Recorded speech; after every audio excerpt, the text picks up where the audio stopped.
vous présente mon Q5 50E hybride rechargeable. C'est parti.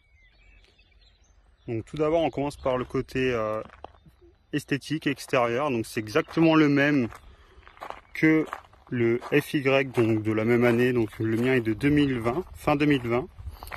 Donc voilà, donc esthétiquement c'est exactement le même. Il n'y a pas de différence avec un TDI ou un essence dans la même gamme.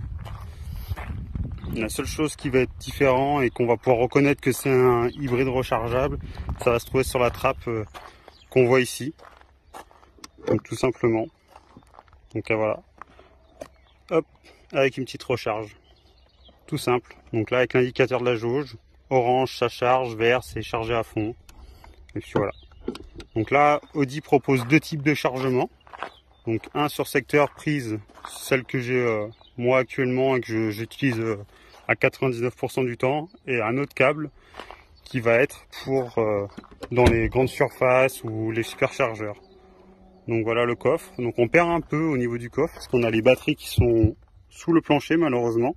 Mais bon, ça reste quand même un grand volume avec bien sûr on peut tirer les sièges pour avoir plus de place. Donc là vous avez, donc il n'est pas dans sa pochette, tout simplement le chargeur. Donc chargeur tout simple hein, bien sûr. Donc c'est un chargeur prise domestique.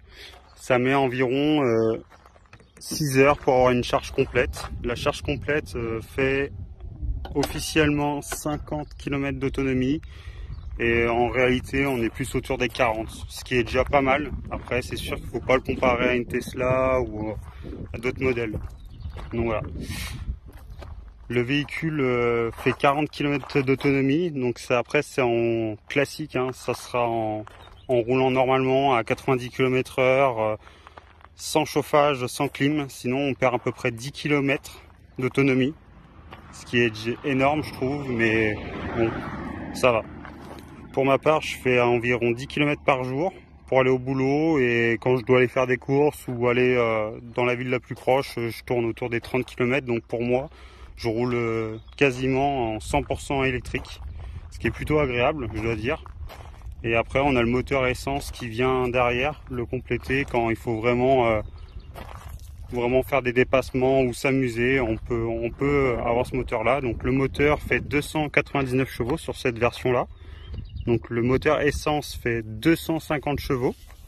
Et après, on a un moteur électrique, donc c'est donné en kilojoules, donc il fait 185. Donc après, ce qui fait la totalité de 299 chevaux.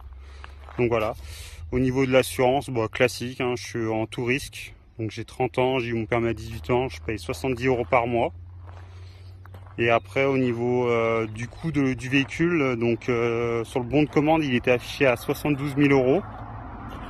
Et donc moi avec mon entreprise, c'est un gros avantage, c'est qu'on peut déduire les charges, ce qui nous permet de gagner un peu sur les loyers. Donc moi c'est un LEA que j'ai pris sur 3 ans, classique, hein, 60 000 km, et le loyer est de 530 € par mois. Une fois les charges déduites à la fin de l'année sur le chiffre d'affaires, donc c'est un calcul à faire avec un expert comptable, on arrive à 300 € par mois. C'est pour ça que je me suis permis de prendre ce véhicule là, et donc voilà. Donc pour moi c'est 100% gagnant et je ne changerai pas. Voilà. S'il y a des questions, n'hésitez pas, c'est ma première vidéo, c'est à la demande de Momo. Donc je fais ce qu'on me demande. Merci et bonne journée.